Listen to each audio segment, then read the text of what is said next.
बांधकाम विभागात भ्रष्टाचार झाल्याचा सामाजिक कार्यकर्ता अतुल लांडगे यांचा आरोप।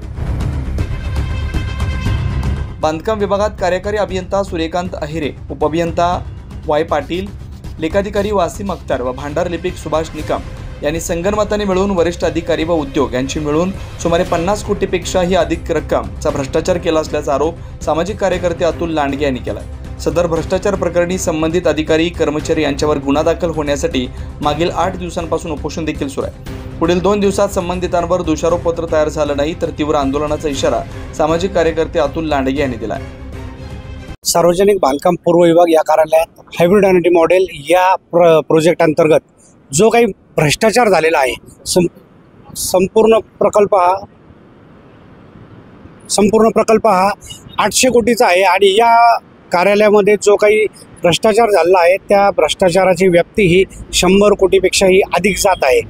त्यासाठी मी इथे उपोषणाला बसलो आहे। 2 वर्ष झाले चौकशी अहवाल आलेला आहे, पण अद्यापपर्यंत सदर दोषी अधिकाऱ्यांवरती कारवाई झालेली नाही आणि सदर दोषी अधिकारी यांच्यावरती कारवाई व्हावी म्हणून माझं मागील 8 दिवसापासून इथे उपोषण सुरू आहे। मुख्य अभियंता यांनी मला 10 दिवसाची मुदत दिली होती की 10 दिवसात आम्ही दोषारोपपत्र तयार करतो आणि ते महाराष्ट्र शासनाला सादर करतो। आज 8 दिवस होऊन गेले आहेत, पण अद्यापपर्यंत दोषारोपपत्र तयार झालेले नाही। पुढील 2 दिवसात वाट बघू, अन्यथा तीव्र आंदोलन छेडू। 9 न्यूज महाराष्ट्रासाठी प्रतिनिधी वैभव घुगे, नाशिक।